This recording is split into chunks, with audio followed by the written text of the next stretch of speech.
Yan. Good morning mga kagigil. Nagluluto ko tayo ng fried rice. Yung fried rice natin, ayan. Merong chorizo, may luncheon meat, may egg, saka may carrots. Wala lang ako kasi onion.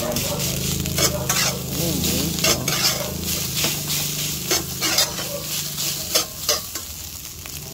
Ito na po ang ating fried rice.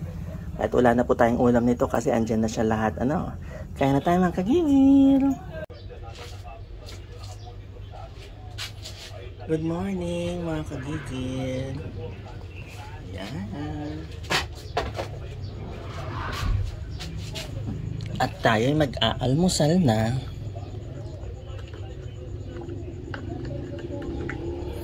Yan ang ating cafe with mocha. Ayan ang ating fried rice. Tapos meron tayong gulay dito. Bigay ni auntie ko. Tsaka yung pansit. Bigay niya yan. Ganito po kasi sa probinsya, no? Kahit hindi magkakamag-anak, basta magkakapit-bahay. Pag meron silang niluto, ibibigay nila. Ganon. Mag-share sila. Tapos kayo rin, share din kayo. Kain na tayo mga kagigil. God bless you all.